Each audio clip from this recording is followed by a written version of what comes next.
అండి, welcome back to Swapna healthy recipes. నేను మీ స్వప్న. Today ఈ వీడియోలో సొర చేప పిడుపు లేదా సొరపిట్టు అంటారు కదండి, దాన్ని చేసి చూపించిపోతున్నాను.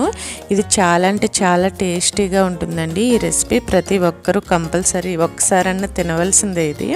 సో అంత టేస్టీగా ఉంటుంది. సో ఇప్పుడు మనం సొర చేపతో పిడుపు లేదా సొరపిట్టుని ఎలా తయారు చేసుకోవాలో, ఫస్ట్ ఎలా క్లీన్ చేసుకోవాలో చూపించబోతున్నానండి.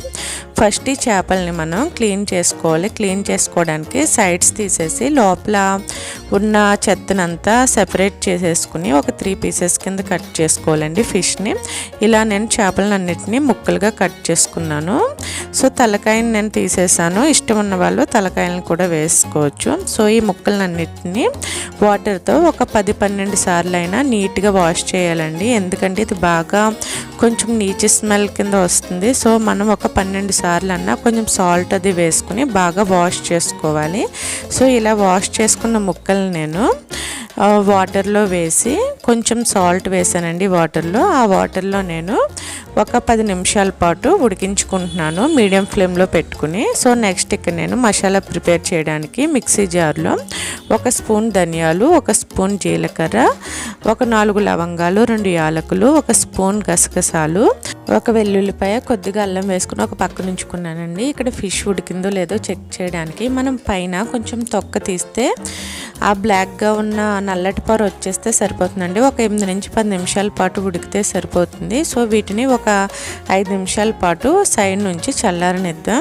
సో ఇక్కడ నేను ఈ మిక్సీ జార్లో కొద్దిగా వాటర్ వేసి మసాలా పేస్ట్ని ఒక 2-3 ఉల్లిపాయలను తీసుకుని వాటిని పేస్ట్గా తయారు చేసి పెట్టుకున్నానండి. ఈ మసాలా పేస్ట్ మనం ఫిష్లో వేసుకుంటే మరింత టేస్ట్ పెరుగుతుంది కూరకి. సో వీటిని నేను ఇప్పుడు ఏం చేస్తున్నానంటే పైన ఉన్న తొక్కనంతా తీసేసాను.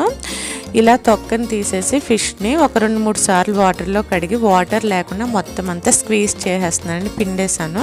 సో మనకి అసలు చేపలో వాటర్ అనేది ఉండకూడదు. వాటర్ లేకుండా బాగా నీట్గా వాష్ చేసుకుని అలా ముద్దలా చేసి అన్ని ఫిషెస్ని ఒక ప్లేట్లో పెట్టుకోవాలండి. సో తొక్క మాత్రం కంపల్సరీ పై తీసేసుకోవాలి. వీటికి ఎక్కువ ఇసుక ఉంటుంది కాబట్టి మనం చాలా ఎక్కువ సార్లు శుభ్రంగా క్లీన్ చేసుకోవాలండి. సో ఇలా క్లీన్ చేసి పెట్టుకున్న వాటిని చిన్న చిన్న ముక్కలుగా అంటే దుల్లులా చేసుకుని పెట్టుకోవాలి.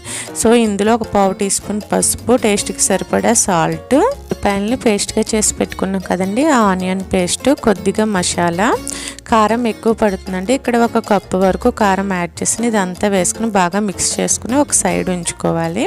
మిక్స్ చేసేటప్పుడు కొంచెం జాగ్రత్తగా మిక్స్ చేసుకోండి. సో నెక్స్ట్ ప్యాన్ పెట్టి అందులో 1 కప్ వరకు ఆయిల్ వేసుకోవాలి. 1 స్పూన్ జీలకర్ర వేసుకుని ఒక 8 పచ్చిమిర్చిని, ఒక 2 ఉల్లిపాయలని చిన్న చిన్న ముక్కలుగా కట్ చేసుకుని వేసి బాగా వేయించుకోవాలండి. ఈ సొర చేపలో మనకి ఆయిల్ కారము చాలా ఎక్కువగా పడుతుందండి.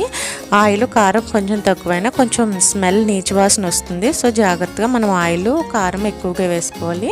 సో ఇక్కడ నేను కొద్దిగా కరివేపాకును కూడా వేసి బాగా వేయించుకున్నాను. నెక్స్ట్ దీనిలోనే 1 స్పూన్ మసాలాను ముందుగా ప్రిపేర్ చేసుకున్నాం కదండి, ఆ మసాలాను కూడా యాడ్ చేస్తాను. కొద్దిగా సాల్ట్ కూడా వేసుకుని బాగా మిక్స్ చేసుకుని బాగా వేయించుకుంటున్నాను. సో ఇందులో ఒక 2-3 ఎండుమిర్చిని కూడా వేసుకుని బాగా వేయించుకోవాలి. ఇలా బాగా ఫ్రై అయిన దాంట్లో ముందుగా మనం చేసుకున్న చేప మిశ్రమం ఉంది కదండి, మొత్తం మిక్స్ చేసుకుంది అది ఇందులో వేసుకుని బాగా కలిసేట్టు బాగా మిక్స్ చేసుకోవాలి. కొంచెం లో ఫ్లేమ్లోనే మూత పెట్టేసి ఒక అరగంట సేపు బాగా ఫ్రై చేసుకోవాలండి. మధ్య మధ్యలో కలుపుకుంటూ అలా ఒక అరగంట సేపు అయినా బాగా ఫ్రై చేసుకోవాలి.